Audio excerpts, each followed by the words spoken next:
നമ്മളോ നമ്മുടെ അവസ്ഥയോ നമ്മുടെ സാഹചര്യങ്ങളോ നമ്മൾ ആലോചിച്ച് നോക്ക്. ദുനിയാവിന്റെ പടപടപ്പിലും ഭൗതിക പ്രമത്തതകളിലും ഭോഗപരിതകളിലും നമ്മളങ്ങനെ മാറിപ്പോവുകയാണ്.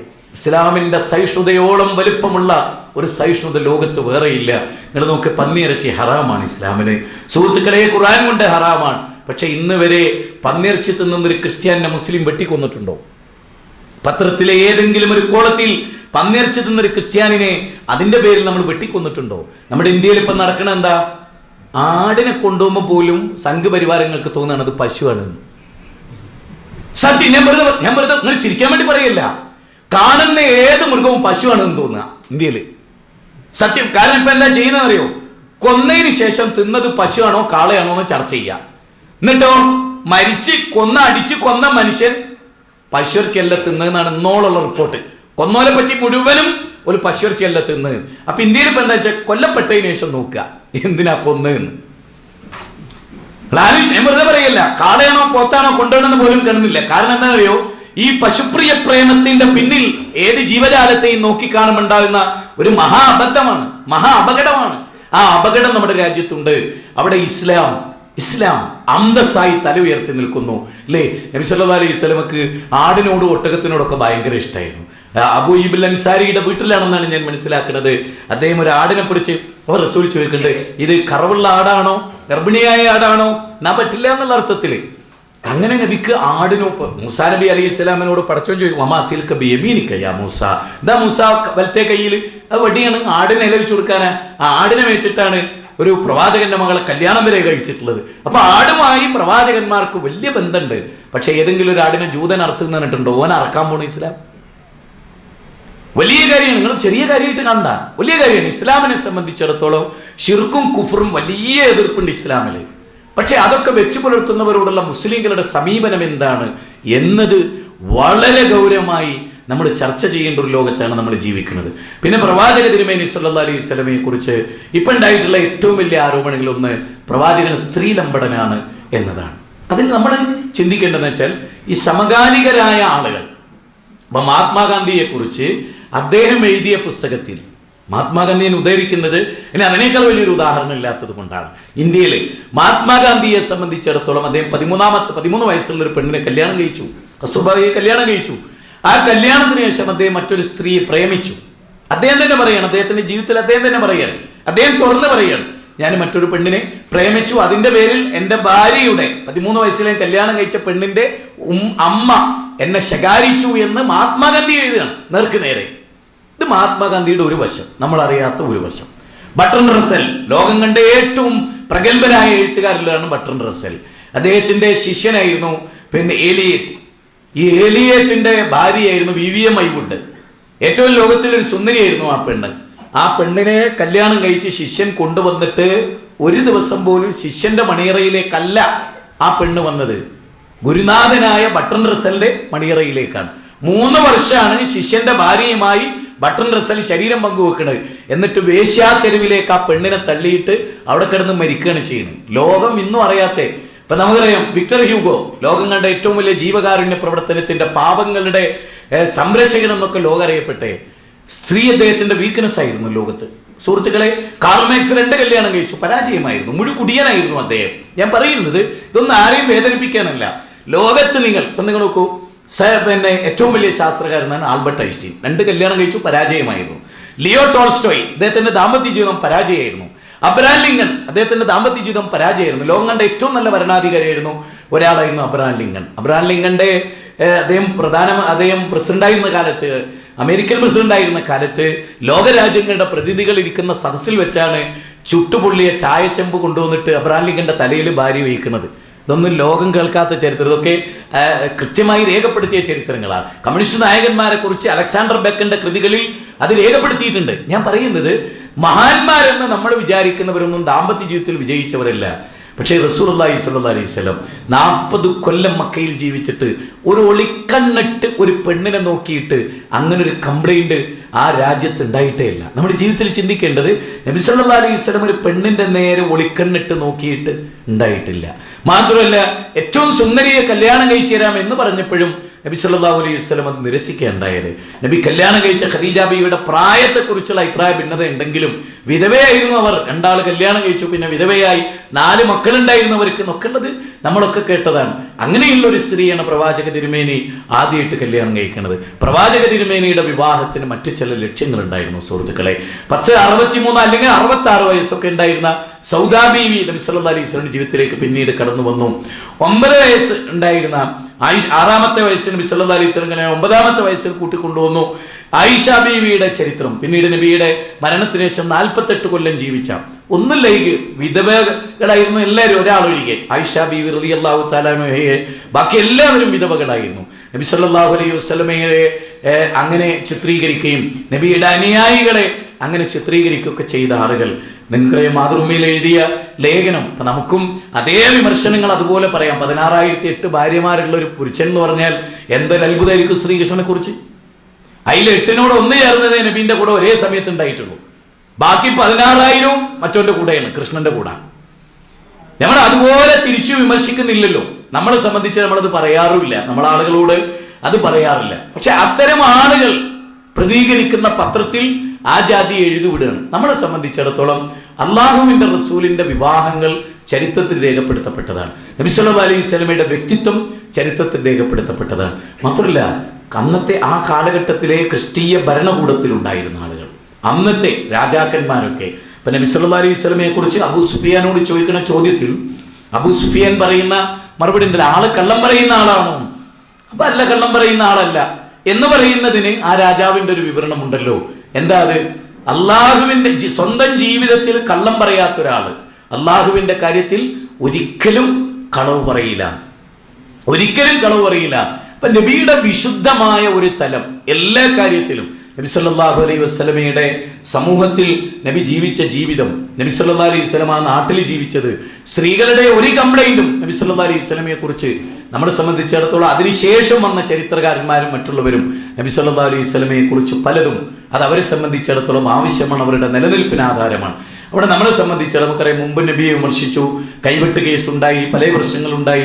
ആ നിലക്കുള്ള വിഷയങ്ങളൊന്നും ബുദ്ധിപരമായി, പ്രത്യേകിച്ച് നമ്മുടെ രാജ്യത്ത് സത്യം പറഞ്ഞാൽ ഇൽമിയായ കൂടുതൽ അറിവ് വെച്ചുകൊണ്ടുള്ള ചർച്ചയാണ് നമ്മുടെ രാജ്യത്ത് ഏറ്റവും കൂടുതൽ ആളുകളെ സ്വാധീനിക്കുക. അതിലൊരു കാര്യം നമ്മൾ മനസ്സിലാക്കേണ്ടത്, ഹുദൈബിയ സന്ധി നിലവിൽ വന്നപ്പോൾ ഹുദൈബിയ സന്ധിയുമായി ബന്ധപ്പെട്ട് ഇന്നാ ഫതഹ്നാ ലക ഫതഹൻ മുബീന എന്ന് പറഞ്ഞല്ലോ. ആ ഫതഹ് ശരിക്കും എന്താണ്? ആ നാട്ടിലെ ഏത് വിശ്വാസിക്കും അവന്റെ മതം പ്രബോധനം ചെയ്യാൻ പറ്റിയ ഒരു സമാധാനത്തിന്റെ കരാറുണ്ടായല്ലോ. അതുകൊണ്ട് ഇസ്ലാം കേൾക്കാൻ ആളുകൾ സന്നദ്ധരായി. അവിടെയുള്ള മറ്റുള്ളവരായിട്ട് മിങ്കിൾ ചെയ്യാനും അവർക്ക് കൂടെ നിന്നുകൊണ്ട് മതം പറഞ്ഞു കൊടുക്കാനും മുസ്ലിങ്ങൾക്ക്. ഇപ്പൊ നമുക്കറിയാം, നബി സല്ലല്ലാഹു അലൈഹി വസല്ലമ 13 കൊല്ലം മക്കയിൽ ജീവിച്ചു. ആ 13 കൊല്ലം കഴിഞ്ഞ് മദീനയിലെത്തി. 2 കൊല്ലം നബി സല്ലല്ലാഹു അലൈഹി വസല്ലമ മദീനയിൽ വന്നു. 15 കൊല്ലം യുദ്ധമില്ലാത്ത 15 കൊല്ലം, യുദ്ധമില്ലാത്ത 15 കൊല്ലം. ആ 15 കൊല്ലം കഴിഞ്ഞിട്ട് 15 കൊല്ലത്തിന് ശേഷമുള്ള 4 വർഷമാണ് യുദ്ധത്തിന്റെ കാലഘട്ടം. 19 വർഷം. അപ്പൊ യുദ്ധം ഉൾപ്പെടെയുള്ള 19 വർഷം കൊണ്ട് 3000-ഓളം ആളുകളെയാണല്ലോ നബി സല്ലല്ലാഹു അലൈഹി വസല്ലമക്ക് കിട്ടുന്നത്. എന്നാൽ ഹുദൈബിയ സന്ധി നിലവിൽ വന്നൊരു വർഷം തികയുന്നതിന് മുമ്പ് നബി സല്ലല്ലാഹു അലൈഹി വസല്ലമക്ക് 7000 പുതിയ മെമ്പർമാരെ ഇസ്ലാമിലേക്ക് കിട്ടുകയാണ്. അത് തെളിയിക്കുന്നത് സ്വതന്ത്രമായ ദഅവത്തിന് സാഹചര്യമൊരുങ്ങലാണ് ഏറ്റവും വലിയ ഫതഹ് എന്നതാണ്. കാരണം യുദ്ധകാലഘട്ടത്തിൽ ഒരിക്കലും ശത്രുത വർദ്ധിക്കല്ലാതെ, ഇപ്പൊ ബദർ യുദ്ധം കഴിഞ്ഞപ്പോൾ തലയിൽ എണ്ണ പോലും തേക്കാതെ പ്രതികാരം ചെയ്യുന്നതാണല്ലോ അവർക്ക് തോന്നിയത്. നേരെ മറിച്ച് ഹുദൈബിയ സന്ധി നിലവിൽ വന്നപ്പോൾ കേൾക്കാനും പഠിക്കാനും കാണാനും മനസ്സിലാക്കാനും അറിയാനും ആരും പരസ്പരം എതിർക്കുന്നില്ലല്ലോ, ഓരോരുത്തരും ആദർശം പറയാണല്ലോ. അത് കേൾക്കാനും പറ്റുന്ന ഒരു സാഹചര്യം, ആ സാഹചര്യം സൃഷ്ടിക്കപ്പെടുന്നു എന്നതാണ് ഏറ്റവും പ്രധാനമായ കാര്യം. ഇപ്പൊ നമ്മുടെ രാജ്യത്തൊക്കെ, പ്രത്യേകിച്ച് നമ്മുടെ കേരളത്തിൽ നല്ല ദേവാ സാധ്യതകളാണ്. കേരളത്തിലെ എല്ലാ സ്ഥലങ്ങളിലും എന്തൊക്കെ എതിർപ്പുകൾ കേന്ദ്രത്തിൽ എന്തൊക്കെ നടക്കുന്നുണ്ടെങ്കിലും സുഹൃത്തുക്കളെ, കഴിഞ്ഞ മാസം 3 ക്ഷേത്രത്തിൽ പ്രസംഗിച്ചു. ഞാൻ 3 ക്ഷേത്രങ്ങളിൽ പ്രസംഗിച്ചു. 3 ക്ഷേത്രത്തിൽ നമ്മൾ തൗഹീദ് വെട്ടിത്തുറന്ന് പറഞ്ഞു, കൃത്യമായി പറഞ്ഞു. നമ്മൾ എല്ലാ ഭാഗവും പറയാൻ നമുക്ക് അവസരങ്ങൾ ഉണ്ടാവില്ലല്ലോ, നമുക്കറിയാം. എന്നാലും കിട്ടിയെടുത്ത് നമ്മളതൊക്കെ പറഞ്ഞു. അപ്പൊ അവരെ ക്ഷണിച്ച് അവരുടെ സ്റ്റേജിൽ കൊണ്ടുപോയി അവരും മൈക്ക് കെട്ടി മുഖ്യ പ്രഭാഷകരായി നമുക്ക് അവസരം തന്ന് നമ്മളത് ദേവത്തെടുത്തുന്നത് നമുക്ക് കിട്ടുന്നൊരു സ്വാതന്ത്ര്യമാണ്. അവിടെ നമ്മളെ ഏറ്റവും നന്നായി പറയാന്നുള്ളതാണ് നമ്മളെ സംബന്ധിച്ചിടത്തോളം ഉള്ളത്. അപ്പം നമുക്ക് കേരളത്തിലാകട്ടെ ലോകത്തിലാകട്ടെ ഇസ്ലാമുമായി ബന്ധപ്പെട്ട ഏത് വിമർശനങ്ങളാകട്ടെ ആ വിമർശനങ്ങളൊക്കെ വരുമ്പോൾ നമ്മളെ സംബന്ധിച്ചിടത്തോളം ഒതുങ്ങി ജീവിച്ച് കഴിയൂല, അതൊന്നും കൊണ്ടുനടക്കാൻ കഴിയൂല, ഇതെന്താ അങ്ങനെ എന്ന് ചോദിക്കല്ല വേണ്ട. വിഷയങ്ങളെ ഏറ്റവും നന്നായി പഠിക്കുകയും ലോകത്ത് നടന്നിട്ടുള്ള, അപ്പം നമുക്ക് ഈ ദ 100 എന്ന് പറയുന്ന മൈക്കിൾ എച്ചാർട്ടിൻ്റെ, അദ്ദേഹത്തോട് നമുക്ക് വിയോജിപ്പോ പലതും ഉണ്ടാവാം, അദ്ദേഹത്തിൻ്റെ മറ്റു രചനകളോടോ അല്ലെങ്കിൽ അതിൽ തന്നെയുള്ള പരാമർശങ്ങളോടോ ഒക്കെ നമുക്ക് വിയോജിപ്പുണ്ടാവും. എങ്കിലും 100 മഹാന്മാരുടെ ചരിത്രം, 100 വലിയ ആളുകളുടെ കുറിച്ച് അപഗ്രഥിച്ച് പഠിച്ചിട്ട് 1ാം സ്ഥാനം കൊടുക്കാൻ, അത് മുഹമ്മദ് നബിക്ക് പകരം വെക്കാൻ ഒരാളില്ല എന്ന് തോന്നിയത് അതുകൊണ്ടാണ്. ഇപ്പം നമുക്കറിയാം, നമ്മളിപ്പോൾ പല സദസ്സുകൾ അഭിമുഖീകരിക്കുമ്പോഴും മൂത്രമൊഴിച്ചാൽ കഴുകണ്ട രണ്ട് അഭിപ്രായങ്ങൾ ഉണ്ടാവാം. അതിൽ മൂത്രമൊഴിച്ചാൽ കഴുകൽ നിർബന്ധമായി മതപരമായി പഠിപ്പിക്കപ്പെട്ട ഒരു സമുദായമാണ് നമ്മൾ. എന്ത് കാര്യമായിക്കോട്ടെ, പല്ല് തേക്കുന്നത് മുതൽ ഏത് കാര്യമായിക്കോട്ടെ, ഇസ്ലാമിനെ സംബന്ധിച്ചിടത്തോളം മനുഷ്യ ജീവിതത്തിൽ അത് ഇടപെടുകയാണ്. എല്ലാ കാര്യത്തിലും എല്ലാ വിഷയത്തിലും അത് ഇടപെടുകയാണ്. ലോകത്ത് ഇസ്ലാമിൻ്റെ ഒരു പ്രത്യേകതയാണ്. അപ്പം നമ്മൾ ജീവൽഗന്ധിയായ മതം എന്ന നിലയിൽ ഒന്ന് നമ്മൾ ജീവിച്ച് സൂക്ഷ്മമായി നമ്മൾ പഠിച്ചു വരുമ്പോൾ കാണുന്ന ഒരു പോയിന്റാണ് ഞാൻ പറയുന്നത്. നമ്മളിപ്പോൾ Pandit Jawaharlal Nehru the discovery of India എന്ന് പറയുന്ന ഗ്രന്ഥത്തിൽ ഒരു വലിയ നിരീക്ഷണം നടത്തുന്നുണ്ട്. സത്യസന്ധമാണ് ആ നിരീക്ഷണം എന്നാണ് എൻ്റെ അഭിപ്രായം. എന്താ നിരീക്ഷണം എന്ന് വെച്ചാൽ, മാലിക് ബിൻ ദീനാറും കൂട്ടരും ഇന്ത്യയിലേക്ക് വന്നപ്പോൾ അവരെ 2 കൈയും നീട്ടി അവർ സ്വീകരിച്ചതിനെ കുറിച്ച് നമുക്കൊരു തെറ്റിദ്ധാരണയുണ്ട്. ആ തെറ്റിദ്ധാരണ എന്താണെന്ന് വെച്ചാൽ, അക്കാലഘട്ടത്തിൽ ഇസ്ലാമിക സമൂഹത്തെ സ്വീകരിച്ചത് അവിടെ ഇന്ത്യയിൽ ജീവിച്ച ഹൈന്ദവരുടെ വിശാല ഹൃദയം കൊണ്ടാണ് എന്നൊരു തെറ്റിദ്ധാരണ ഉണ്ടായിട്ടുണ്ട്. ഞാനതിനെ നിഷേധിക്കുന്നു. എന്തുകൊണ്ടെന്നാൽ, വെറുതെ പറയല്ല, എന്തുകൊണ്ടെന്നാൽ അവർക്ക് വിശാലത ഉണ്ടായിട്ടുണ്ടാവാം, അവരുടെ ഹൃദയത്തിന് ഇതുണ്ടായിട്ടുണ്ടാവാം. പക്ഷേ മുസ്ലിം സമുദായത്തോട് ഇത്ര വിശാല ഹൃദയം കാണിക്കാൻ എന്തെങ്കിലും ഒരു കാരണമുണ്ടോ? അതാണ് മർമ്മം.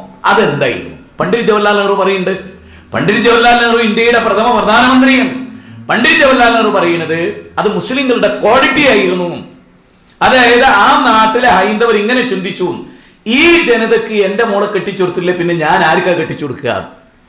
ഈ ജനത്തിന് ആരാധന നടത്താൻ പള്ളിക്ക് സ്ഥലം കൊടുത്തിട്ടില്ലെങ്കിൽ ഇവരെക്കാൾ പവിത്രമായ ഒരു ജനത വേറെ ഏതാ ലോകത്ത് എന്ന് മനസ്സിലാക്കാൻ മാത്രം ക്വാളിറ്റി അന്നത്തെ മുസ്ലിങ്ങൾക്ക് ഉണ്ടായിരുന്നു. അതുകൊണ്ട് മുസ്ലിങ്ങളുടെ സ്വഭാവം കൊണ്ട് ഇപ്പം നമുക്ക് ഒരു റൂമിലേക്ക് വരുന്ന, ഇപ്പം നമ്മുടെ പ്രവാസി ജീവിതത്തിൽ ഒരു റൂമിലേക്ക് വരുന്ന നല്ലൊരു മനുഷ്യനാണെങ്കിൽ അയാൾക്ക് വേണ്ടി നമ്മൾ എന്തു ചെയ്യും? അത് ചെയ്യുന്നവനെ കുറിച്ച് നമ്മൾ പറയുമ്പോൾ അവൻ്റെ ഭയങ്കര വിശാലത മാത്രമല്ല, അങ്ങനെ വിശാലാകാൻ മാത്രം മറ്റോന് ക്വാളിറ്റി ഉണ്ടായിരുന്നു.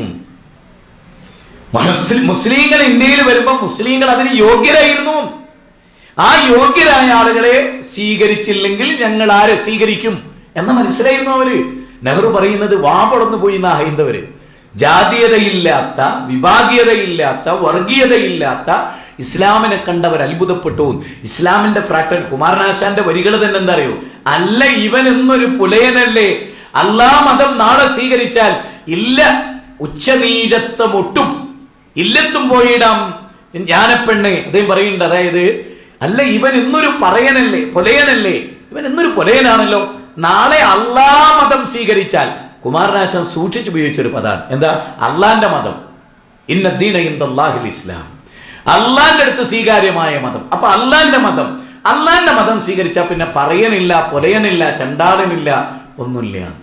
BR അംബേദ്കർ ഒരു പബ്ലിക് പ്രസംഗത്തിൽ പറഞ്ഞു, ഞാൻ ഹിന്ദു മതം വിടുകയാണ്, ഹിന്ദു മതം ഞാൻ ഉപേക്ഷിക്കുകയാണ് എന്ന് അദ്ദേഹം പറഞ്ഞു.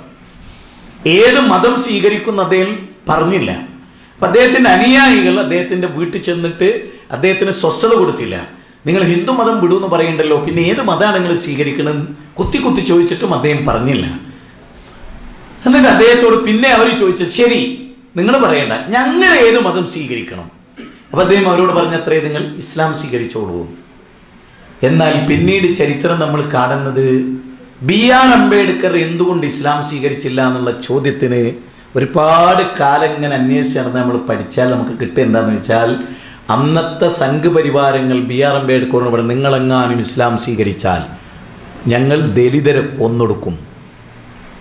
അതായിരുന്നു ഏറ്റവും അടിസ്ഥാന കാരണം. ദലിതരെ കൊന്നൊടുക്കുന്ന അന്നത്തെ സംഘപരിവാരങ്ങൾ ഭീഷണിപ്പെടുത്തി.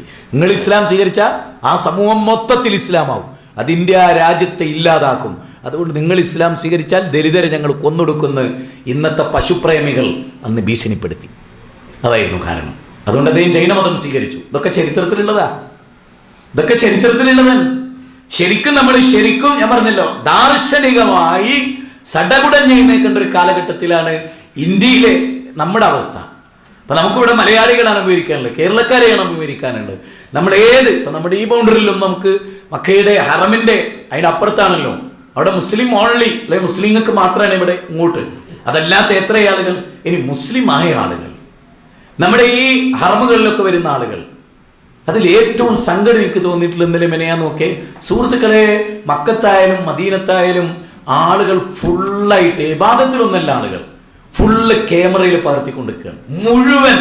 അതായത് ഞാൻ കുറേ ആളുകളെ നോക്കി, എന്താ ആളുകൾ നമ്മുടെ കൂടെ ഇപ്പോൾ ഹറമിൽ പ്രവേശിച്ചു, തവാഫ് തുടങ്ങി എന്ന് വിചാരിച്ചു, ആ തുടങ്ങി അവസാനിക്കുന്നവരെ ഫോട്ടോ എടുക്കുന്നവര്, സൈയിൽ ഫോട്ടോ എടുക്കുന്നവര്, നിസ്കാരത്തിനിടയിൽ ഫോട്ടോ എടുക്കുന്നവര്, ഇഖാമത്ത് കൊടുക്കുമ്പോൾ ഫോട്ടോ എടുക്കുന്നവര്, മദീനയുടെ ഏറ്റവും ഫ്രണ്ടിലൂടെ പോകുന്നവർ പ്രാർത്ഥിക്കാൻ ദിക്ർ ചൊല്ലാൻ, എന്നിട്ട് അത് ഫോട്ടോ എടുത്ത് അത് സേവ് ചെയ്യുന്നവര്, അത് അപ്പം തന്നെ വാട്സപ്പിലൂടെ വിട്ടുകൊടുക്കുന്നവര്, ഞാൻ ഇന്ന സ്ഥലത്താണ് വിടുന്നത് എന്ന് പറഞ്ഞിട്ട്.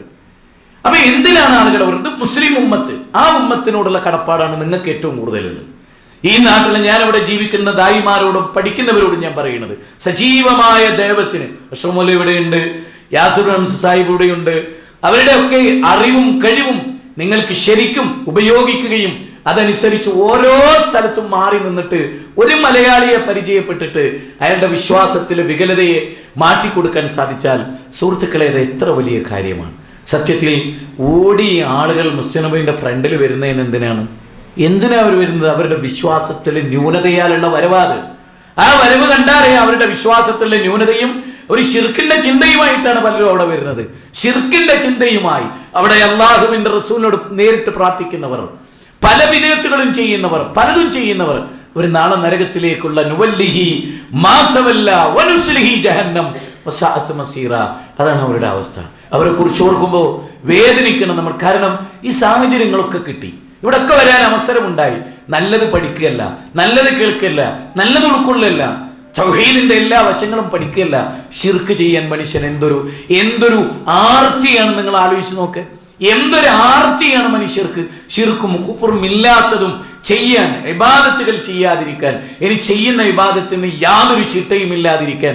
സഫിന്റെ പ്രാധാന്യം, നരാണിയുടെ മേലെ തുണി എടുക്കുന്നതിന്റെ പ്രാധാന്യം, താടി നീട്ടുന്നതിന്റെ പ്രാധാന്യം, നബി സല്ലല്ലാഹു അലൈഹി വസല്ലം പഠിപ്പിച്ച പോലെ ഒരു ഇബാദത്ത് ചെയ്യാൻ പോലും ആളുകൾക്ക് സാധ്യമല്ല. നമ്മൾ ശരിക്കും വിചാരിക്കേണ്ട എന്താ? പടച്ചോനെ, ഞാൻ ഒരു റക്അത്ത് നിസ്കരിച്ചാൽ ഇത്ര ഇരട്ടി കൂലി കിട്ടുന്ന ഒരു നാട്ടിലാണ് റബ്ബേ ഞാനൊന്ന് ദുആ ഇരുന്നാൽ ഉത്തരം ചെയ്യുന്ന സ്ഥലത്താണ് റബ്ബേ ഞാനുള്ളത്. മഖാം ഇബ്രാഹിമിന്റെ അടുത്തൊക്കെ കാണിക്കണ എന്താ? തലട്ടങ്ങോട്ട് അടിച്ചിട്ട് അതിൻ്റെ ഉള്ളിൽ എന്താണ് കെട്ടിപ്പിടിച്ച് ഉമ്മ വെച്ച് ചുംബിച്ച്, എന്നിട്ട് ആ മറ്റേ മരങ്കേറ്റം ഉള്ള അതിനൊക്കെ പറിച്ചെടുക്കണമാതിരി അവിടുന്ന് ശൈഖന്മാർ പറിച്ചു കൊണ്ടുവരുന്ന ദയനീയമായ കാഴ്ച നോക്കേ നിങ്ങൾ.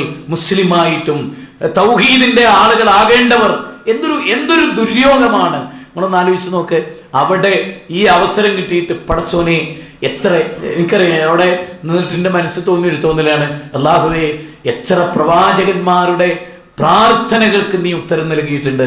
ഇബ്രാഹിം നബി അലൈഹി ഇസ്ലാമിന്റെ പ്രാർത്ഥനയുടെ റിസൾട്ട് അല്ലേ അതായത് ഈ നിൽക്കുന്നത്? എത്ര സ്വഹാബത്തിന്റെ പ്രാർത്ഥനകൾ അല്ലാഹുവേ. അതെ, ഉവൈസുൽ ഖർനി ആരാണ് എന്ന് ചോദിച്ചില്ലേ? പ്രാർത്ഥനയ്ക്ക് ഉത്തരം കിട്ടുന്ന ഉവൈസുൽ ഖർനി ആരാണ്? ഉമ്മാക്ക് ഖിദ്മത്ത് എടുത്ത ആ സ്വഹാബി ആരാണ്? അല്ലേ? നിങ്ങൾ ആലോചിച്ച് നോക്ക്. അങ്ങനെ അല്ലാഹ് പ്രാർത്ഥിച്ചാൽ ഉത്തരം കിട്ടുന്ന ഒരു മുഹൂർത്തത്തിൽ ജീവിതത്തിലെ 40 കൊല്ലോ 25 കൊല്ലോ 26 കൊല്ലോ മദീന കണ്ടിട്ടില്ല ജീവിതത്തിൽ. മദീനയിൽ വന്നു, മക്കയിൽ വന്നു. ഏതാ ജീവിതത്തിൽ കേട്ടിട്ടുണ്ട് മക്കയും മദീനയും. തിരിഞ്ഞെന്ന് നമസ്കരിച്ചിട്ടുണ്ട്. നാട്ടിൽ ചോർന്നലിക്കുന്ന ആ മേൽക്കൂരയുടെ ഉള്ളിലൂടെ വെള്ളമിറങ്ങിയ പള്ളിയിൽ നിന്ന് കിബിലക്കഭിമുഖമായി നിസ്കരിച്ചിട്ടുണ്ട്. ആ കഅബ നിറഞ്ഞ കണ്ണുകളോടെ കാണുമ്പോഴും ഫൽയഅബ്ദു റബ്ബ ഹാദൽ ബൈത്ത് അല്ലദീ അത്അമഹും മിൻ ജൂഇൻ വആമനഹും മിൻ ഖൗഫ്.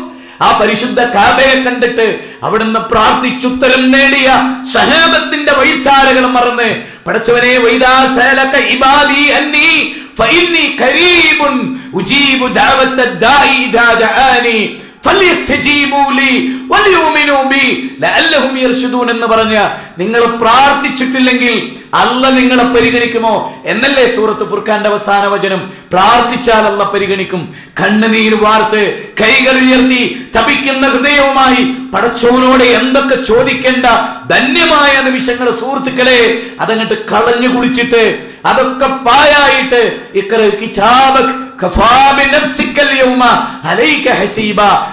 എന്റെ കിതാബ് വായിച്ചു നോക്ക്. ഒരു തെരിമ്പും കൂട്ടിയിട്ടില്ലടോ, ഒരു തെരിമ്പും കുറഞ്ഞിട്ടില്ലടോ. എല്ലാം രേഖപ്പെടുത്തി. മഷി മാറിപ്പോയിട്ടില്ലടോ, മഷി നിറങ്ങിപ്പോയിട്ട് അതങ്ങ് അതിൽ വ്യാപിച്ചിട്ട് നിന്റെ നന്മകളൊന്നും വേറെയായി മാറ്റപ്പെട്ടിട്ടില്ല. എല്ലാം കൃത്യമാണ്. വായിക്കുന്ന നിന്റെ കിതാബ് എന്ന് പറയുമ്പോ മദീനയിൽ വന്നത് കാണാനില്ല, മക്കത്ത് വന്നത് കാണാനില്ല, അവിടെ കയ്യുയർത്തിയത് കാണാനില്ല. അവിടെ കേവലം മൊബൈലിന്റെ സ്ക്രീനുകളിൽ സ്വന്തം ഫോട്ടോ എടുത്ത് ആസ്വദിച്ചതിന്റെ ഫലമല്ലാതെ, അതെ, അത് ആവർത്തിച്ച് ചെയ്തതിന്റെ ശിക്ഷയല്ലാതെ വേറെന്ത് സുഹൃത്തുക്കളെ, വേറെന്താ ഉള്ളത്? ആർക്കാ മൊബൈൽ കിട്ടാത്തത്? ആർക്കാ അത് പറത്താൻ കിട്ടാത്തത്? കുറെ ഫോട്ടോഗ്രാഫർമാരെയും കൂടെ കൊണ്ടുവന്നുള്ളൂ എല്ലാവരും. അതാ നല്ലത്. കുറെ ഫോട്ടോഗ്രാഫർമാരെയും കൂടെ കൊണ്ടുവരിക. വ്യാപകമാണ് സുഹൃത്തുക്കളെ. എവിടൊക്കെ ഏതൊക്കെ സ്റ്റെപ്പിൽ നിന്നിട്ടാ ഫോട്ടോ എടുക്കണേ? എന്തിനാ വന്നത്? ടൂറിസ്റ്റ് കേന്ദ്രത്തിലാണോ? ആണോ ആ ടൂറിസ്റ്റ് കേന്ദ്രത്തിലാണോ വന്നത്? എനിക്ക് ഇന്നിവിടെ വന്നപ്പോ കേട്ടൊരു വാർത്ത എന്നെ വല്ലാതെ സന്തോഷിപ്പിക്കുകയും അതോടൊപ്പം ചിന്തിപ്പിക്കുകയും ചെയ്തത് എന്താ? മൗലവി ക്ലാസ് എടുക്കുന്ന മസ്ജിദ് അബൂദറിൽ ഒരു ഇമാമിന്റെ മരണത്തെ കുറിച്ച് ഞാൻ കേട്ടു. അദ്ദേഹം ബാക്കിൽ നിന്നും മുന്നിൽ വേറൊരാളെ നിന്ന് നമസ്കരിച്ചു ഞാൻ. എന്നിട്ട് അവസാനം പറഞ്ഞ് ലാ ഇലാഹ ഇല്ലല്ലാഹ് ഉറക്കെ ചൊല്ലി അദ്ദേഹത്തെ എടുത്ത് ആംബുലൻസ് കയറ്റി. അപ്പോഴേക്ക് അദ്ദേഹം മരിച്ചു എന്നാണ് എനിക്ക് കിട്ടിയ വിവരണം. ഞാൻ പറയുന്നത് ചെല്ലാനും ലാ ഇലാഹ ഇല്ലല്ലാഹ് ചൊല്ലി മരിക്കാനും അവസരമുണ്ടാവുക എന്നത്, ഈ നാട്ടിൽ നിന്നുണ്ടാവുക എന്നതല്ലേ പ്രിയപ്പെട്ടവരെ ഏറ്റവും വലിയ സൗഭാഗ്യം. എവിടെയാ വന്നത്? ശത്രുക്കളെ കിടുകിടാവറപ്പിച്ച ബദറും ഉഹുദും ഖന്തക്കും ഹുനൈനും ഖാദിസിയും ഒക്കെ നടന്നിട്ടുള്ള ഒരു അറബ് നാട്ടിൽ, ആ നാട്ടിൽ വന്നിട്ടാണല്ലോ അല്ലാഹുമ്മ ലൗലാ അൻത മഹ്തദൈനാ വലാ തസദ്ദഖ്നാ വലാ സല്ലൈനാ ഫഅൻസിലൻ സകീനതൻ അലൈനാ വസബ്ബിത്തുൽ അഖ്ദാമ ഇല്ലാ കീനാ എന്ന് പാടിയ ഹബീബായ റസൂലുള്ളാഹ് പാടിപ്പതിഞ്ഞ ആ നാട്ടിലാണല്ലോ വന്നത്. എന്ത് ഈമാൻ ചോർന്നു പോയത്? എന്ത് ഈമാൻ ഒരുമിച്ച് പോയത്? ഭൗതിക ലോകത്തിന്റെ ചിന്തകളുമായി ഞാനിതാ കഅബത്തിന്റെ ഫ്രണ്ടിലാണ്, ഞാനിതാ മഖാം ഇബ്രാഹിമിന്റെ അടുത്താണ്, ഞാനിതാ ഹജറുൽ അസ്വദ് മുത്തുന്നിടത്താണ്, ഞാനിതാ മസ്ജിദ് നബവിയിൽ നബി സല്ലല്ലാഹു അലൈഹി വസല്ലമയുടെ ഖബറിന്റെ തൊട്ടടുത്താ കുഞ്ഞാപ്പോ എന്ന് പറഞ്ഞ് ഫോട്ടോ എടുത്തു വിടുന്നവരോട് ഇനിങ്ങനെ ചാൻസ് കിട്ടാതെ പോയാൽ എന്തായിരിക്കും അതിന്റെ ഫലം? എല്ലാം ഉണ്ടായി, ഒന്നും ഉണ്ടായില്ല സുഹൃത്തുക്കളെ. കുൽ ഹൽ നബിഹുക്കും ബിൽ അഖ്സരീന അമാല الذين ضل سعيهم في الحياة الدنيا وهم يحسبون أنهم يحسنون صنعا എന്ന് അല്ലാഹു പറഞ്ഞ സൂറത്ത് കഹ്ഫിന്റെ 103-ൽ പറഞ്ഞ പ്രവർത്തിച്ചിട്ട് നഷ്ടപ്പെട്ടു പോയ ഉലൈക അല്ലേ വിശുദ്ധ ഖുർആൻ പറഞ്ഞു അവർ ആഖിറത്തിൽ വിശ്വസിച്ചിട്ടുള്ള സുഹൃത്തുക്കളെ. അവമിനൻ നാസി മയ്യഖൂലു ആമന്നാ ബില്ലാഹി വബിൽ യൗമിൽ ആഖിർ വമാ ഹും ബിമുഅ്മിനീൻ. അല്ലാഹുവിലും അന്ത്യദിനത്തിലും വിശ്വസിച്ചു എന്ന് പറഞ്ഞതല്ലാതെ അതിന്റെ ആസാറുകളൊന്നും അവരിൽ ഉണ്ടായില്ലല്ലോ, അതിന്റെ അടയാളങ്ങളൊന്നും ഉണ്ടായില്ലല്ലോ. നിങ്ങൾ നോക്കി, ഏതോ ഒരു വലിയ ആലിം, ലോകപ്രസിദ്ധനായ മദ്ഹബിന്റെ ഇമാമിങ്ങളാരോ എവിടെയോ വായിച്ചതോ കേട്ടതോ എന്റെ ഓർമ്മയിൽ ആലിമുകൾ ഇരിക്കുന്നിടത്ത് ഞാൻ പറയുന്നു, പരിശുദ്ധ കഅബയിൽ വന്ന് സംസം വെള്ളമെടുത്ത് തലയിൽ തുടച്ചുകൊണ്ട് അദ്ദേഹം പ്രാർത്ഥിച്ചു അത്രേ, അല്ലാഹുവേ എനിക്ക് മെമ്മറി വർദ്ധിപ്പിച്ചു തരണമേ, എനിക്ക് ഹിഫ്ള് ചെയ്യാൻ കഴിവ് തരണമേ. അങ്ങനെ അദ്ദേഹത്തിന് ഇത് നേടി എന്നാണ് ഞാൻ പറയുന്നത്. അവിടെ വരുമ്പോ, അവിടെ ഉണ്ടായ അനുഭവങ്ങൾ കേൾക്കുമ്പോ, ആ സംസം കഴിച്ച് ആരോഗ്യമുണ്ടാക്കിയ സഹാബിമാരെ കുറിച്ച് കേൾക്കുമ്പോ, ആ സംസമിന്റെ മഹത്വം ഉൾക്കൊള്ളുമ്പോ, അവിടുത്തെ ഓരോ ദിക്കുകളിലെ പ്രാർത്ഥിച്ചു നേടിയ കാര്യങ്ങൾ കേൾക്കുമ്പോ, അവിടെ ഇരുന്ന് കൽബ് പൊട്ടി പ്രാർത്ഥിച്ച സഹാബത്തിന്റെ താബീകളുടെ ആ ചരിത്രം കേൾക്കുമ്പോ എന്തേ സുഹൃത്തുക്കളെ നെഞ്ചകം പിടക്കാത്തത്? അങ്ങനെ ഒരു ചരിത്രം നെഞ്ചകത്തില്ല അല്ലേ? വലമ്മാ യദ്ഖുലുൽ ഈമാനു ഫീ ഖുലൂബിക്കും, ഹൃദയത്തിന്റെ അന്തരാളങ്ങളിൽ ഈമാൻ കടന്നു എന്നിട്ടില്ല അല്ലേ? അതിന്റെ ദൗർബല്യം, അതിന്റെ ദുർബലത നമ്മുടെ മുമ്പിലുണ്ട്. അതേ കാലത്തിന്റെ കുത്തൊഴുക്കിൽ ചപ്പുചണ്ടികളായി നമ്മൾ മാറിപ്പോകുന്നതിന്റെ ദയനീയമായ കാഴ്ച സൂറത്ത് ആൽ ഇംറാനിലാണ്. സുഹൃത്തുക്കളെ, നിങ്ങൾ വിശ്വാസികളാണെങ്കിൽ നിങ്ങൾ ദുഃഖിക്കണ്ട, നിങ്ങൾ ഭയപ്പെടണ്ട, നിങ്ങൾ വിശ്വാസികളാണെങ്കിൽ എന്ന് പറയുന്നത് വേറെ ഒരു സ്ഥലത്ത് അല്ലാഹു പറയുന്നുണ്ട്, യാ അയ്യുഹല്ലദീന ആമനൂ അലൈക്കും അൻഫുസക്കും ലാ യദുർറുക്കും മൻ ലല്ല ഇദാ ഇഹ്തദൈതും ഇലല്ലാഹി മർജൂകും ജമീഅ ഫഉനബ്ബിഉകും ബിമാ കുൻതും തഅമലൂൻ. സത്യവിശ്വാസികളെ, നിങ്ങൾ നിങ്ങളെ അല്ലാഹുവിനെ തൊട്ട്, അതെ ആ നരകത്തെ തൊട്ട് കാക്കുകയും പടച്ചോനെ പേടിക്കുകയും നിങ്ങളുടെ നഫ്സിന്റെ കാര്യത്തിൽ ജാഗ്രത പുലർത്തുകയും ചെയ്യണം. എന്നിട്ട് അല്ലാഹു പറയാണെന്ത്, നിങ്ങൾ ഹിദായത്തിലാണെങ്കിൽ, അതാ കണ്ടീഷൻ, നിങ്ങൾ ഹിദായത്തിലാണെങ്കിൽ വഴി വെച്ച് പോയവർക്ക് നിങ്ങളൊന്നും ചെയ്യാൻ കഴിയില്ല. ഇലല്ലാഹി മർജൂകും ജമീഅ. ഞാൻ ഇന്ന് മസ്ജിദ് നബവിയിൽ ഇരുന്നപ്പോ കാണാത്ത, വായിച്ചിട്ടുണ്ടെങ്കിലും മറന്നുപോയോ ചില ഖുർആനിന്റെ വചനങ്ങൾ വായിച്ചപ്പോ എനിക്കൊരായിരം കുതിരശക്തി കിട്ടിയതുപോലെയാണ് സുഹൃത്തുക്കളെ ഇന്ന് തോന്നുന്നത്. പടച്ചോനെ കുറിച്ചുള്ള കൂടുതൽ ഉറപ്പ്. അതെ, ഞാൻ പലപ്പോഴും ചില ഭീതിതമായ രംഗങ്ങൾക്ക്, ഞാൻ മെനയാന്നൊരു സ്വപ്നം കണ്ടു. ആ സ്വപ്നം ഇതാണ്: ഒരു ക്ഷേത്രത്തിലെ പരിപാടി വമ്പിച്ച പ്രതിസന്ധികളോടെ വലിയ പ്രയാസത്തോടു കൂടി നടക്കാതെ പോകുന്ന ഒരു രംഗം, സ്റ്റേജിൽ വെച്ചുണ്ടായ ചില സംഭവങ്ങൾ, പിശാചി മനുഷ്യന്റെ മനസ്സിലിട്ട് തരുന്ന ചില സംഗതികളാണ്. പക്ഷേ അന്നുണ്ടായിരുന്ന, ഇനിയിപ്പോ നാട്ടിൽ ചെന്നുണ്ടായിരുന്ന അടുത്ത ഒരു 2 പരിപാടി ഏറ്റതിനെ കുറിച്ച് ഓർത്തപ്പോ അതിലാണോ ഇത് വരാനുള്ളത് എന്നൊക്കെ ഓർത്തപ്പോ ഇന്ന് ഖുർആനിലെ ചില വചനങ്ങൾ കണ്ടപ്പോ ഒരിക്കലും ഒരു പേടിയും എന്റെ മനസ്സിന്റെ ഏഴായലങ്ങളിൽ ഇല്ല. ഇൻഷാ അല്ലാഹ് എന്തു വന്നാലും അവിടെ പോവുകയും പ്രസംഗിക്കുകയും ചെയ്യും. എന്താ? അള്ളാഹു നമുക്ക് നൽകുന്ന ഓഫറുകളുടെ ബലം, ആ ഉറപ്പ്, ആ അള്ളാഹുവിന്റെ സംരക്ഷണം, അത് ചിലപ്പൊക്കെ നമ്മുടെ മനസ്സിൽ അങ്ങനെ ആയിപ്പോകാതെ കാത്തു സൂക്ഷിക്കാൻ നമുക്ക് സാധിക്കണം. ഞാൻ ദീർഘിപ്പിക്കുന്നില്ല സുഹൃത്തുക്കളെ. ഇസ്ലാമുമായി ബന്ധപ്പെട്ട ഏതേത് വിമർശനങ്ങളെയും നമുക്ക് നേരിടണമെങ്കിൽ നല്ല അറിവ് വേണം, നല്ല കഴിവ് വേണം, നല്ല ശക്തി വേണം. അതിന് ചരിത്രത്തിൽ നിന്ന് പാഠങ്ങൾ ഉൾക്കൊള്ളണം. വായിച്ച് പഠിച്ച്, ഞാൻ ഒന്നുകൂടെ നിങ്ങളോട് പറയാൻ, പലപ്പോഴും വായിക്കുമ്പോൾ നമ്മൾ ശ്രദ്ധിക്കേണ്ട ഒരു കാര്യം, നന്ന ഏകാഗ്രതയുള്ള ഒരവസ്ഥ മനസ്സിനുണ്ടാകണം. ഇപ്പം രാത്രിയൊക്കെ നമ്മൾ ഭാര്യയും മക്കളും കുടുംബമൊക്കെ ഉറങ്ങുമ്പോൾ എഴുന്നേക്കാം. നമുക്ക് കുറച്ച് നേരത്തെ ഉറങ്ങി നേരത്തെ എഴുന്നേക്കാം. ഒരു 3 മണിക്കൊക്കെ എഴുന്നേറ്റ സുബൈ വരെ ഒരു പുസ്തകമൊക്കെ അപ്പടി മനസ്സിലെടുത്ത് കയറിപ്പോവും. ആ വായിച്ച ഏത് പേജാണെന്ന് വരെ, ആ പേജിന്റെ ആകൃതി വരെ, ആ പേജിൽ എവിടെങ്കിലും ഒരു മഷി വരണ്ടിട്ട് വരെ, അത് 10-20 കൊല്ലമൊക്കെ നിലക്കും മനസ്സിൽ ആ നിലക്ക് വായിച്ചു നോക്കിയാൽ. അങ്ങനെ വായിക്കാൻ കഴിയണം. ഖുർആന്റെ വചനങ്ങളിലൂടെയൊക്കെ വെറുതെ അർത്ഥം മാത്രം നോക്കിപ്പോയാൽ മതി സുഹൃത്തുക്കളെ. ഒന്നും ഓതാൻ അറിയില്ലെങ്കിൽ പോലും ആ അർത്ഥം എങ്ങനെ നോക്കിപ്പോയാൽ മതി സുഹൃത്തുക്കളെ. അതായത് റഹ്മാനായ റബ്ബ് നോക്കെ, ഒരു മെസ്സേജ് വന്നാൽ എത്ര സ്പീഡിൽ നിസ്കാരം ഒഴിവാക്കി എടുക്കുന്നവരെ നമ്മൾ. നിസ്കാരം ചുരുക്കി ഒരു മെസ്സേജ് ഇങ്ങനെ തുടരെ വന്നാൽ നിസ്കാരം സ്പീഡായി അല്ലേ? ആരാനയച്ച വൃത്തികെട്ടൊരു മെസ്സേജ് വായിക്കാൻ എന്തൊരു തിടുക്കാ മൊബൈലിൽ. ആകാശഭൂമികളുടെ നാഥൻ മെസ്സേജ് തന്നിട്ട് ആ മെസ്സേജ് ജീവസുറ്റതായി കയ്യിലുണ്ടായിട്ട് എൻ്റെ ജീവിതത്തിൽ ഞാൻ സ്വീകരിക്കേണ്ടത് എന്ത് എന്ന കൃത്യമായ മാർഗദർശനം ഉണ്ടായിട്ട്, ഇന്ന ഹാദൽ ഖുർആന യഹ്ദി ലില്ലതി ഹിയ അഖ്വം, ഏറ്റവും ചൊവ്വായൊരു വഴി അല്ല തന്നിട്ട് ഫലമില്ലാതെ പോകുന്ന ഒരു സമുദായമായി നമ്മൾ മാറാൻ പാടുണ്ടോ? ഞാൻ ദുബായിൽ ചെന്നപ്പോൾ ഒരു ക്ലാസ് എടുത്തു. അപ്പൊ ആർക്കൊക്കെ ഏതൊക്കെ ആരുടെ ക്ലാസ് ഏതൊക്കെ രൂപത്തിൽ സ്ട്രൈക്ക് ചെയ്യും നമുക്ക് പറയാൻ പറ്റുമോ? ആ ക്ലാസ് കഴിഞ്ഞ് ഞാൻ പെട്ടെന്ന് നാട്ടിലേക്ക് പോന്നു. നാട്ടിൽ പോന്നപ്പോണ്ട് എന്നെ കണ്ണൂരിൽ നിന്നൊരു ചെറുപ്പക്കാരൻ എന്നോട് വിളിച്ചിട്ട് പറഞ്ഞു, സത്യത്തിൽ വലിയൊരു മാനസിക സമ്മർദ്ദത്തിലായിരുന്നു ഞാൻ. ആ വെള്ളിയാഴ്ച എൻ്റെ ജോലി നഷ്ടപ്പെട്ട് ഞാനിനി എന്താവും, എൻ്റെ ഭാര്യയും മക്കളുണ്ട്, അവരെ നാട്ടിൽ പറഞ്ഞേക്കണം, അങ്ങനെയൊക്കെ വിചാരിച്ച് ആകെ വിഷമത്തിലായിരുന്നു മൗലവി. പക്ഷെ ഇപ്പം എൻ്റെ മനസ്സിൽ അതൊക്കെ മാറി. അപ്പം ഞാൻ ചോദിച്ചു, ഇതെന്തിനാ എന്നോട് പറയണത്? അപ്പം എന്നോട് പറഞ്ഞു, അന്ന് നിങ്ങളൊരു ആയത്ത് ഉദ്ധരിച്ചില്ലേ? ഞാൻ ആ ആയത്ത് അമാനുമലയുടെ പരിഭാഷ എടുത്ത് നോക്കിയപ്പോൾ എനിക്ക് അറബി പരിഭാഷകളൊന്നും വായിക്കാറിഞ്ഞൂടാ. ഞാൻ അമാനുമലയുടെ പരിഭാഷ നോക്കി, അത് എനിക്ക് വല്ലാത്തൊരു പ്രചോദനമായി. ഏതാണ് ആ വചനം? അത് നമുക്കുണ്ടാകേണ്ട ഏതാ വചനം?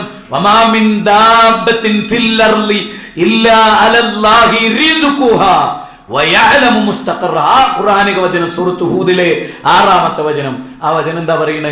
അല്ല ഈ ഭൂമുഖത്ത് ഒരു ജീവജാലത്തെയും വായുള്ള ഉപജീവന ആവശ്യമുള്ള ഒരു പടപ്പിനെ അല്ല പടച്ചിട്ടില്ല. അതിനുള്ള ഉപജീവനവും അതിനുള്ള താമസ സ്ഥലവും അല്ല കണ്ടിട്ടില്ല. ഇനി നിങ്ങൾ ഇങ്ങനെ ആലോചിച്ച് നോക്കി. വളരെ ലളിതമായ ഒരു ഉദാഹരണം ഞാൻ പറയാം. മാർത്തൂഷ്യൻ തിയറി ഓഫ് പോപ്പുലേഷൻ എന്നിട്ടൊരു സിദ്ധാന്തം ഉണ്ടായിരുന്നു. എന്താ? ആളുകൾ വർദ്ധിച്ചാൽ ഭക്ഷണം ഉണ്ടാവില്ല. അല്ല പറഞ്ഞാൽ അങ്ങനല്ല. എത്ര ആളെ സൃഷ്ടിക്കുന്നോ അത്ര ആൾക്കുള്ള അക്കോമഡേഷൻ ഇവിടെ ഉണ്ട്, അല്ല ഉണ്ടാക്കിയിട്ടുണ്ട്. ഇനി നിങ്ങൾ നോക്കുക, ഒരു സാധാരണ മനുഷ്യന്റെ അവസ്ഥ എന്താ? പരമകാരുണികനായ അളവറ്റ ദയാപരനായ സർവശക്തനായ അള്ളാഹു കൊടുക്കട്ടെ. മനുഷ്യന്റെ അവസ്ഥ എന്താ? ഇപ്പൊ 2000 ആളെ കല്യാണത്തിന് വിളിച്ചു എന്ന് വിചാരിക്കുക. 2000 ആളെ കല്യാണത്തിന് വിളിച്ചു, 500 ആക്കുള്ള ചോറാണ് ഉണ്ടാക്കുക? എങ്ങനെമാരെ 2000 ആളെ കല്യാണത്തിന് ക്ഷണിച്ചാല് ഓൻ 500 ആക്കുള്ള ചോറ് ഉണ്ടാക്കുക? എങ്കിൽ ആ പൊരന്റെ ഓണർ പോട്ടണല്ലേ എങ്ങനെമാരെ?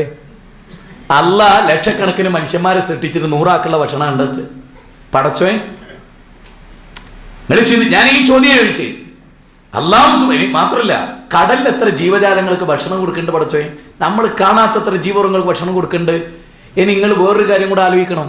ആളുകൾ അതായത് പിന്നെ 102 കോടി മനുഷ്യർ പട്ടിണി കിടക്കുന്നുണ്ട് ലോകത്ത്. 102 കോടി. അപ്പൊ അല്ല എല്ലാവർക്കും ഭക്ഷണം ഉണ്ട് എന്ന് പറഞ്ഞിട്ട് എങ്ങനെയാ 102 കോടി മനുഷ്യർ പട്ടിണി കിടന്നത്? എന്താ അവിടെ സംഭവിച്ചേ? നിങ്ങൾ ശരിക്കും ആലോചിച്ചല്ലോ. അപ്പൊ ഞാൻ ഒരൊറ്റ ഉദാഹരണം പറയട്ടെ നിങ്ങളോട്.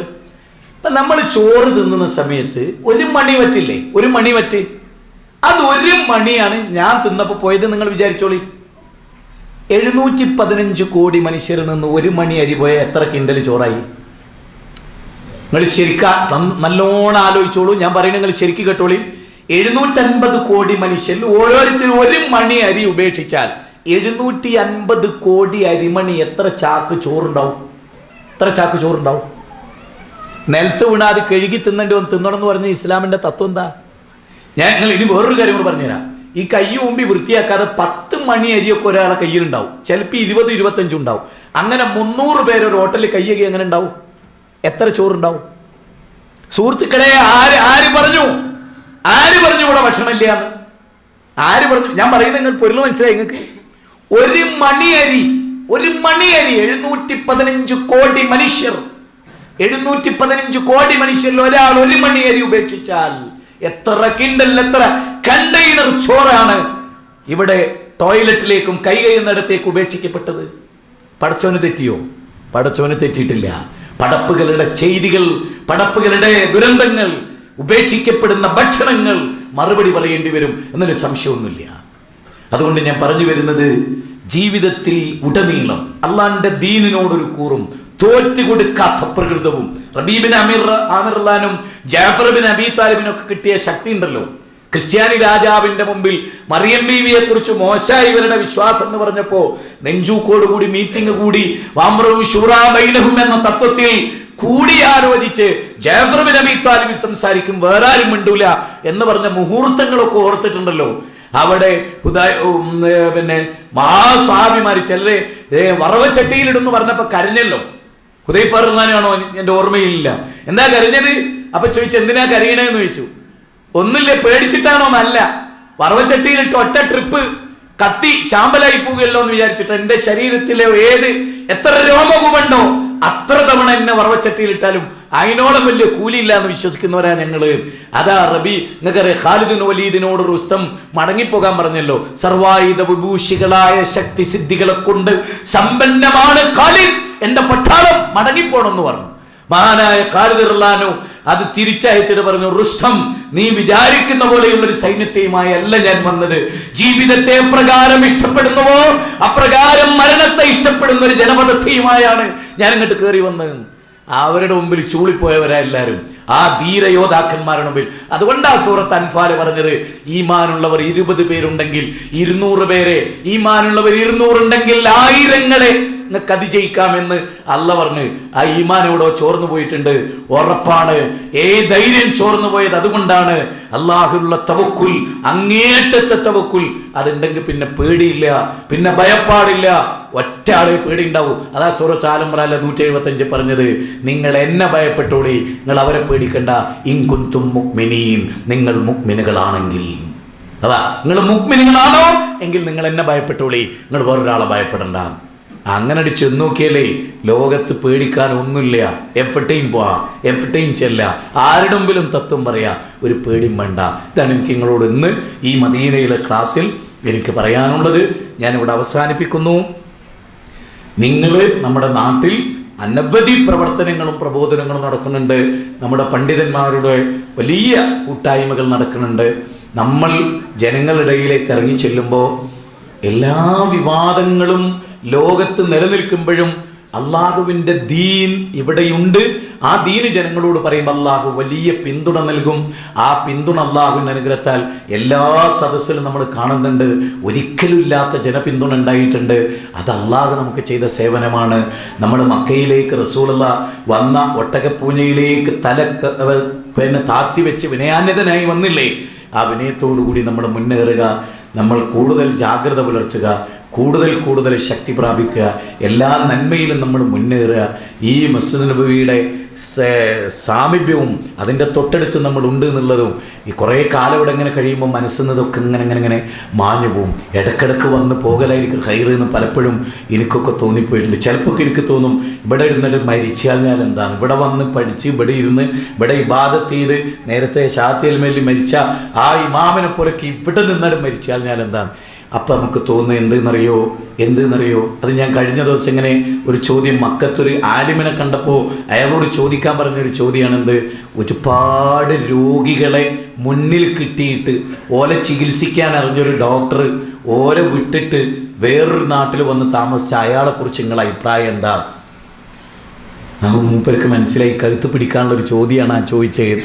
ഏത് ഒരുപാട് ശിർക്കിലും കുഫറിലും ഉള്ളൊരു നാട്, അതിനൊക്കെയുള്ള അവസരവും തൗഹീദ് പറയാനൊക്കെ അവസരം ഉണ്ടായിട്ട് ആ നാട്ടിൽ നിന്നൊക്കെ വന്ന് ആ നാടൊക്കെ വിട്ട് അതൊന്നും ശരിയല്ല എന്ന് പറഞ്ഞ് ഇങ്ങോട്ട് പോരുന്നതിൻ്റെ ഒരു പൊരുളെന്താണ് എന്നുകൂടെ നമ്മൾ ഗൗരവമായി ആലോചിക്കണം. സുഹൃത്തുക്കളെ, നമ്മുടെ നാടിൻ്റെ ന്യൂനത ഉണ്ട്. ലോകത്തേത് നാടിനും അതിൻ്റെ ന്യൂനതയും കുറവുണ്ട്. അത് നാടിൻ്റെ കുഴപ്പമല്ല, മനുഷ്യൻ്റെ കുഴപ്പമാണ്.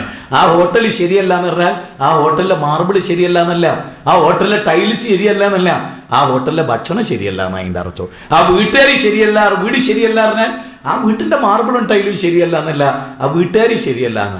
ആ രാജ്യം മോശമാണെന്ന് പറഞ്ഞാൽ നാട്ടുകാരുടെ പ്രശ്നം. മനുഷ്യൻ നന്നായാൽ അതൊക്കെ തീർന്നു. പിന്നെ നമ്മുടെ നാട്ടിലെ ജനങ്ങളെ നന്നാക്കാൻ മെനക്കെട്ട് എത്രത്തോളം എന്ന് പറഞ്ഞാൽ വലിയ ഉലമാക്കളൊക്കെ പറഞ്ഞതായി ഞാൻ കേട്ടിട്ടുണ്ട്. എന്താണത്?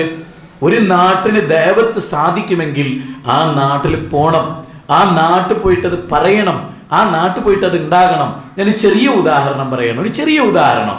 ഞാനൊക്കെ അമ്പലത്തിലൊക്കെ പോയി പ്രസംഗിക്കുമ്പോൾ ഒരുപാട് പ്രതിഷേധങ്ങളും എതിർപ്പുകളും വരാറുണ്ട്. ഞാനത് പലരുമായിട്ട് ക്ലിയർ ചെയ്ത് മുന്നോട്ട് പോകുന്നുണ്ട്. കാരണം നമ്മുടെ ഭയപ്പാടെന്ന് വെച്ചാൽ അമ്പലത്തിൽ പോകാൻ ചാൻസ് കിട്ടിയാൽ പോണ്ടേ എന്നുള്ളതല്ല ഞാൻ പറയുന്നത്. പോകാൻ പാടില്ലേ, പോകരുത്. അവിടെ പോയി പ്രസംഗിക്കാൻ പാടില്ല എന്നാണോ ഇസ്ലാമിൻ്റെ വിധി? ഞാൻ എന്ത് മെച്ചുണ്ടായാലും അവിടെ പോകരുത്? അല്ല, നമുക്ക് അവിടെ തൗഹീദ് സ്ഥാപിക്കാൻ പറ്റും. ഇപ്പം ഞാനൊരു വലിയ ആലിമിൻ്റെ ഉദ്ധരണി ആരുടെ ക്ലാസ്സിലാണെന്ന് എനിക്കറിയില്ല, ഞാൻ ഓർത്ത് അതിൻ്റെ ആശയം ഞാൻ ഓർത്ത്, കാരണം എനിക്കത് ആവശ്യമാണ്. എന്താ അത്? അതായത് അദ്ദേഹം പറയുന്നത്, അവിടെ പോകുന്നത് അവരുടെ വിശ്വാസത്തെ അംഗീകരിക്കാനാണോ? എങ്കിൽ പറ്റില്ല.